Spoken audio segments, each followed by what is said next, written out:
Now, I did dig this ground over before sowing. I don't dig the raised beds, but these beds I do, and that wouldn't be approved of by Charles Dowding, because Charles has become the guru of no-dig gardening. He's a really good grower, organic, and has fabulous produce. And last summer, we went down to Somerset to see how he does it.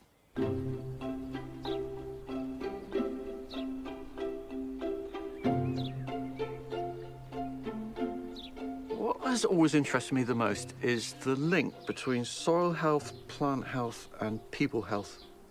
And so that's why I started being organic. And then that health idea also developed into no-dig. No-dig is about not disturbing the soil. And this allows soil life, of which there is plenty in there all the time, to proliferate.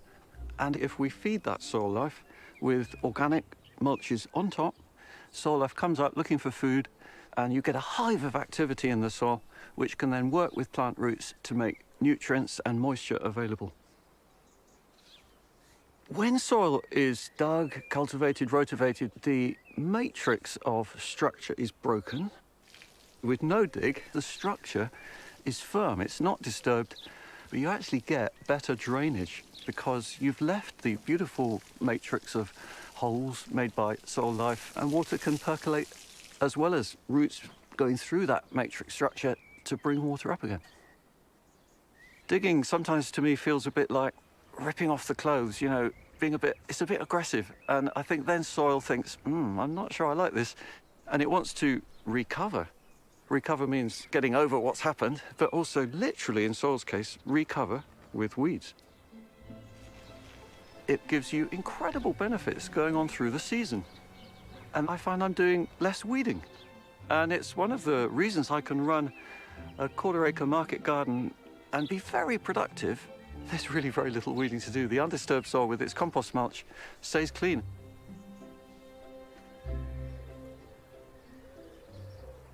I never set out to change anything much, really, but actually what I didn't like was the way a lot of chemicals were being used to grow food. And so I was looking at how to grow more healthy food, healthy for the environment and healthy for people.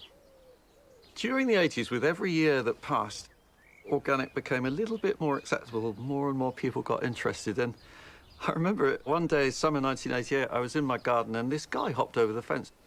It turned out he was a Gardener's World producer. And that ended with Jeff Hamilton coming. And we got on really well. Charles, the crops are looking really good. What fertiliser are you using on them? I'm not using any, Jeff. It's good soil, and we're putting on quite heavy dressings of manure and compost, and that's enough. No chemicals at all? No. Well, that is really quite remarkable.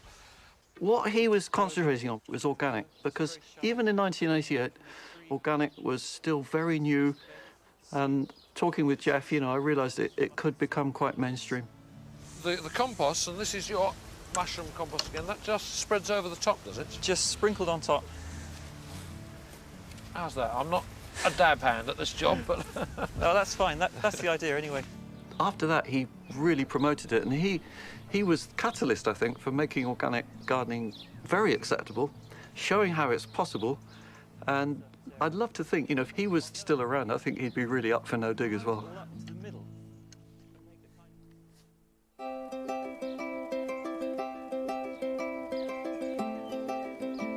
Starting out depends what you've got, particularly in the way of weeds. I would say on the whole, if you've got a lot of weeds, actually, that's not a bad sign. You know, weeds don't grow on barren soil or in poor conditions. It's really straightforward to begin. You can just make a bed on the weeds, the grass, whatever it might be that you have, put down a frame and fill it with compost. And the compost you use will exclude the light from the weeds. And so you haven't got to worry about removing turf or scarifying the ground in any way, removing anything that's there. I like to keep the finest compost I have for the surface layer. And that means I've got a good surface for sowing and planting. And it's ideal, really, if it's a little bit dry. In my case, I'm using mushroom compost. bought compost from the supermarket and big bags would be suitable as well. And you can sow and plant into that straight away. So that gives you a lovely sense of completion. You know, it's a one afternoon project, if you like. Many gardens now are no dig. They might not always say so, in fact, but it's, yeah, really getting out there.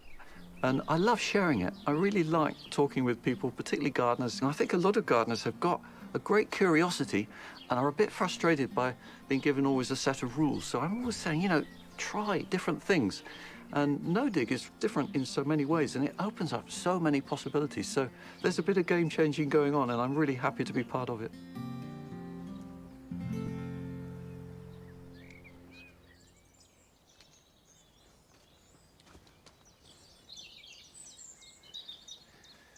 For years, I had this idea that somehow digging was a sign of morality, even virility, and used to dig with enthusiasm, but I'm a convert now. One should dig as little as possible.